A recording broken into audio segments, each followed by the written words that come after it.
Hi, welcome back to the channel. Today I want to finish up our discussion on belief systems and talk about how you can use this concept to sort of develop your characters in a way that I think adds a lot of depth that other ways of thinking about characters just don't kind of really work. And I think also what's great about using belief systems is this works for plotters or pantsers because it doesn't really matter. It also works kind of regardless of genre. Uh, if you kind of go with the notion that every living being has a belief system of some sort, then it doesn't matter if your character is a man or a woman, old or young, doesn't matter what their ethnicity is, it doesn't even matter if they're human or not. This can work for aliens and robots and vampires and werewolves and whatever else you want. It doesn't really matter because if you kind of, I guess, sort of go with the idea that every conscious living creature has some sort of belief system, even if it's very rudimentary, even if you just have one rather than like a complex of belief systems, then yeah, you can use this system with any of them. And well, it's not really a system; it's a way of thinking about characters. And so what I like to do is first get an idea of what is the character's limiting belief, the belief that tells them that they can't, that they won't, that the world doesn't, whatever that is, the negative sort of belief system. Um, you can't trust people. People in authority will abuse you. What else? No one loves you. You're not good at things. Well, what are some other good ones? Some people are just born lucky, and you're not. What else? Hard work doesn't really get you anywhere. These sort of things. This is all very limiting because it tells you that things can't happen. They won't happen. They won't happen for you. Maybe it will for other people, but not you. This sort of thing, because that limiting belief is what's going to push up against the world. The rest of the world's going to push in, and they're going to push back on it. And this allows for great character development because what we can see is that they overcome this limiting belief. I think another way to kind of do this as well, which also works, is to think of another belief system but have it constantly challenged. I think it kind of depends on the sort of character arc that you want to have. Do you want to have someone, I guess a darker character arc would be something like, well, with Saga the Scout with Ethan. Ethan in the beginning is fairly idealistic. He becomes a little more cynical over time, and that's going to continue as the world goes on because he goes in with this fairly positive view that people can be trusted, that people need help, they want help, and they want his help, and it's sort of his responsibility to take care of others. And then throughout the course of the book, he's put in this world because it's the sort of post-apocalyptic world where everybody's going crazy and killing each other. He keeps running into bad people, and he's trying to figure that out because that doesn't make sense in his belief system. And so, true to most post-apocalyptic fiction, it's going to get pretty dark because we're going to take this idealistic character from this world of, pretty high order, things are fairly safe, things are going well, and then I'm going to pull the rug out from under him and see what happens. A limiting belief would be something like you can't trust people. And so the way we use that is anytime the character has an interaction, especially when there's a crisis point, fall back to that belief system. I'm working on another book, probably like a novella connected to the New Age Rises series, which is the one with Saga the Scout. And it features a character who was traumatized in her past, and now she's in this post-apocalyptic world where everybody's trying to kill her, and that has just constantly triggered this notion of she can't trust people. People aren't safe. She's not safe around other people because bad people are always going to want to do bad things.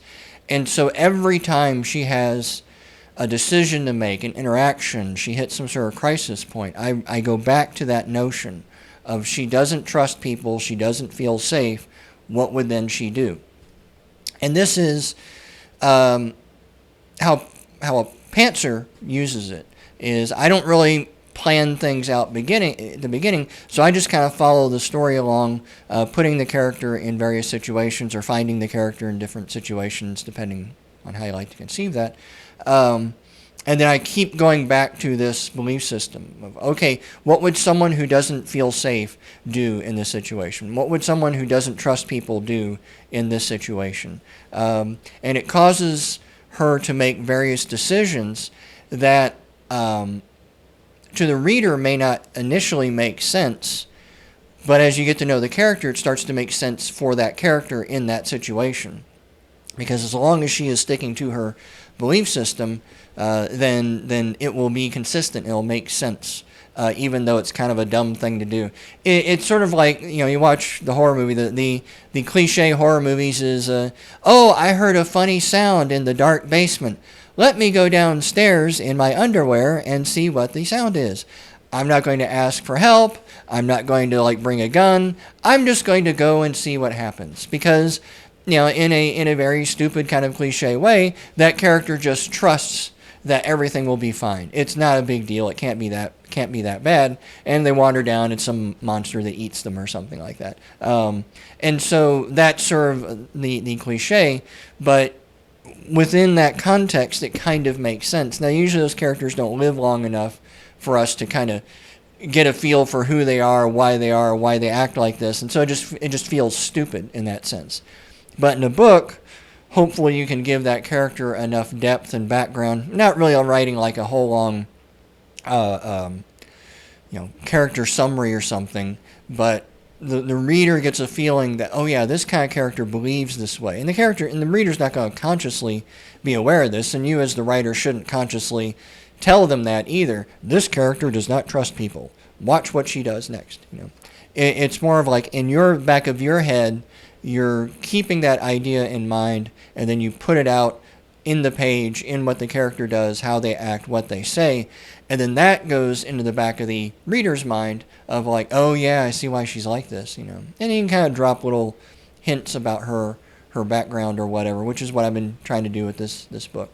And so, if you're a plotter, for instance, if you like the character summaries, you can actually do that. You can kind of get into, and what's great is this triggers a lot of depth. So you can say like, okay, this character doesn't trust people. How did she get this way? Why did she get this way?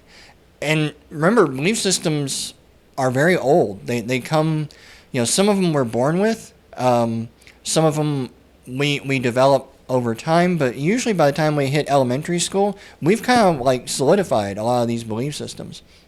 So if you really want to get into the why a character thinks and feels this way, you may have to go all the way back to infancy in some cases. Maybe, but that's, if you're a plotter, that's great. Or it can be a pantser as well, because it answers a lot of questions.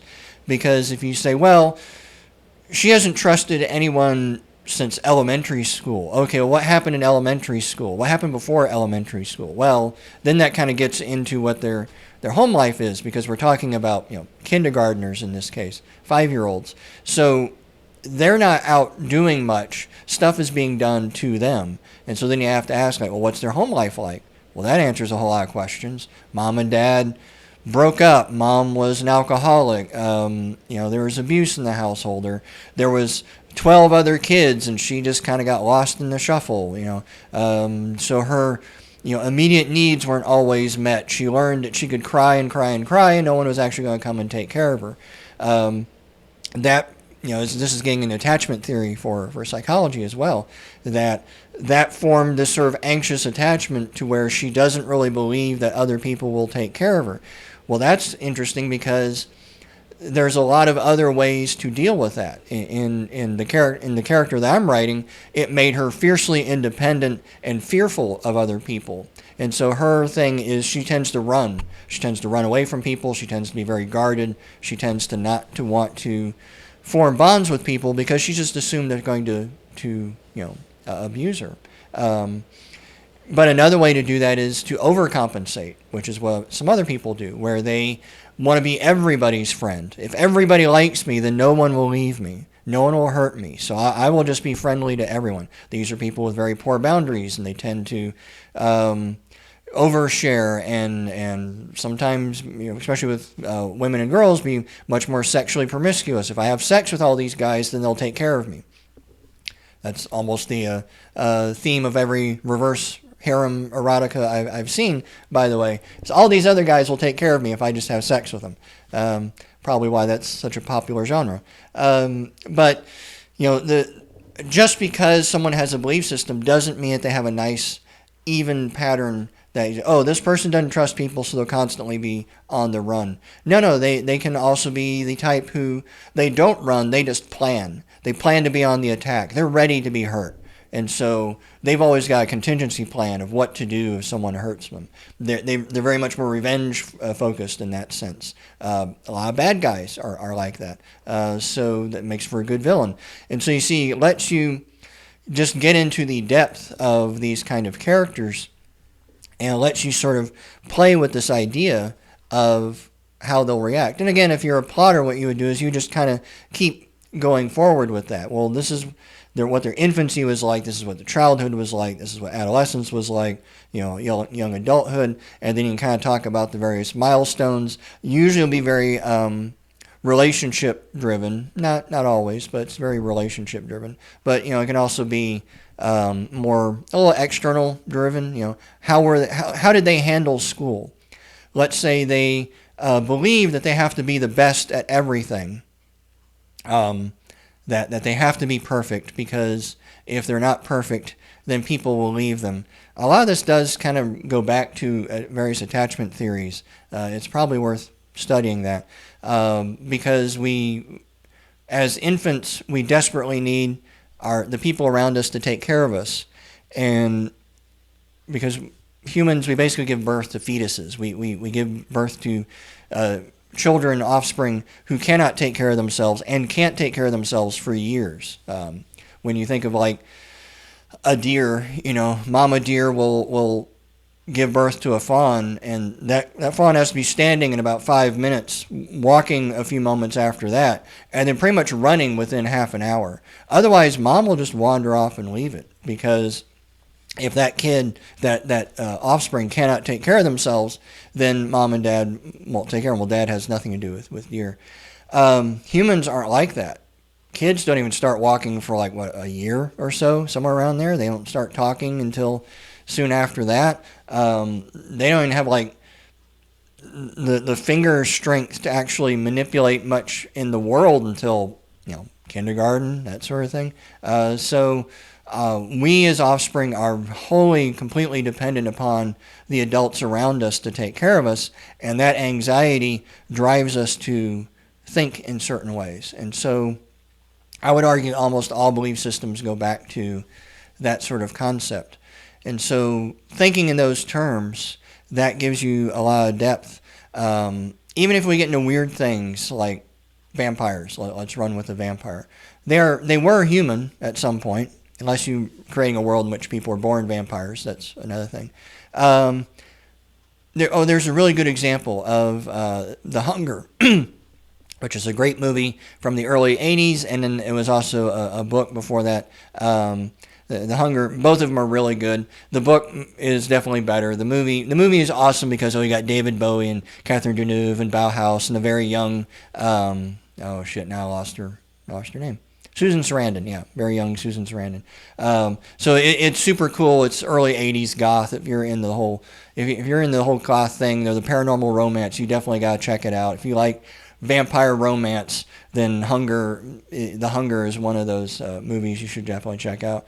But the book goes into a lot more in-depth of what the Catherine Deneuve character, she was like the head vampire, that she was an immortal being. She was born that way. She's just sort of like of a different race. But she's not immortal in the sense that if you shoot her, she'll just like get up and walk away, kind of like how vampires are usually presented. That if she takes care of herself and if she feeds and she has regular blood supply, she will live forever. And I think in the book they at least imply like she's thousands of years old. She certainly is old as the Roman Empire, because one of her first, children or whatever it is a Roman soldier. No, it was a Spartacus, one of Spartacus's slaves. But because she can die, through accident or injury, she became super paranoid, hyper paranoid. It talks about how she bought like this big fancy sort of Cadillac and had all this extra security stuff put into it because she was just afraid of a car accident. She wasn't even really afraid of anyone killing her. She was just afraid of like someone hitting her. I think there was one time where she had to ride in a taxi and the taxi driver just drove a little too erratically, and so she just jumped out and when they stopped, she just jumped out and got out because she was that hyper paranoid, because that was her belief system, is I'm constantly in danger. I could live forever, but I'm constantly in danger, and so it's only through accident and injury. So I have to do everything within my power to make sure that I have no accidents, that I have no injuries. Her whole house was like a fortress because she was just afraid of someone breaking in, had all of the fire alarms and stuff like that. And you see that's a shift because humans, that belief system doesn't really make sense for humans, although a lot of people try and live that way, because we're going to die anyway. Just if nothing else happens, you're going to get old and you're going to get sick and you're going to die. Your body is going to wear down. In this case, the vampire's body wouldn't do that, and so that shifted her, belief systems. And so that one changes. Dealing with the belief systems of non-human creatures is a little more work because you have to kind of think about what their lives are like and that sort of thing. The classic one of werewolves is, I am not safe. I will hurt people. And of course, in their case, it's like every full moon, I'm going to turn into a raging monster and I'm going to kill anyone who's around me. And so I am not safe. And then that belief system drives what a lot of werewolf characters would do. They'd sometimes lock themselves in a cage, or they'd chain themselves up, or they would just, become wanderers and just I'm not going to get close to anybody because if I get close to them and I turn, then I might kill them, and then I don't want to live with that guilt, and so I'm just going to constantly be on the move and that sort of thing. See what I'm getting at? That this changing the sort of character in that sense changes how they think about things. But yeah, I think that's kind of a good rambly explanation. But yeah, always think about the belief systems of the characters, particularly limiting beliefs, because that gives you a chance to rise above it. I can't trust anyone. Oh, but look, this person hasn't betrayed me. This person hasn't hurt me. And then that becomes the character growth. How does the character change? Through the presentation of outside information. But again, if you remember from belief systems, the brain doesn't want to change. We don't like our belief systems being challenged. And so this shouldn't be an easy one-for-one kind of thing. Oh, I don't trust anyone, but this person saved my life in a firefight, so I guess I can trust everybody now. That's not how it works. They might begrudgingly say, I can trust that guy.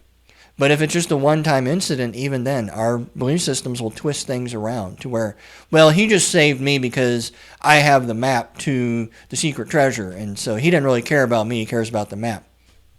That would be how someone in that situation would think. So, like I said, yeah, it's kind of interesting way of thinking about your characters.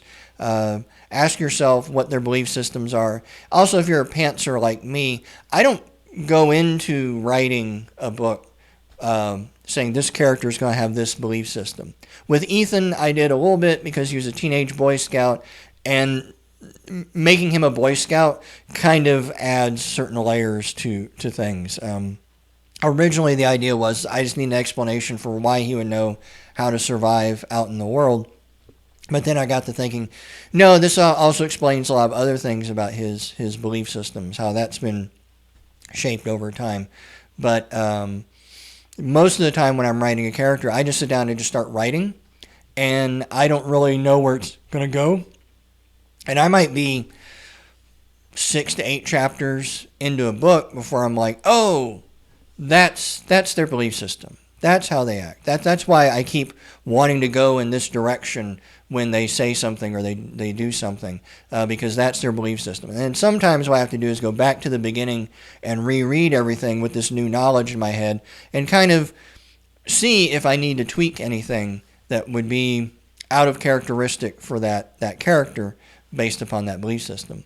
Or you can be a plotter and sit down and say, I'm going to write a character with this kind of belief system, and then start really thinking out like, Okay, how would they act in this situation? How would they act in this situation? What was their life like beforehand?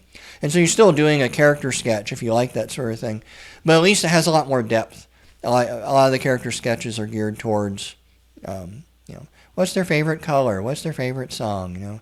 Who was their first kiss?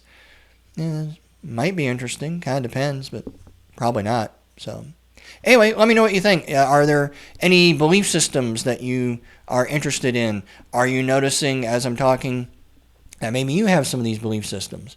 They're a little harder to notice for ourselves because to us it just feels natural and normal. And so it's not until somebody else from the outside can point out, oh, you believe this, and that's why X, Y, and Z. But, maybe through this discussion you're already noticing some of these sort of belief systems. Or take a look at some of the characters that you're writing. Can you think about some of these belief systems as they might work? And, put them down in the comments, and I'll if you got any questions or anything, I'll just try and respond, or at least just give you my viewpoint. This is something I do pretty much all day, every day, so I would argue I'm kind of good at it. But anyway, I will talk to you later. Bye.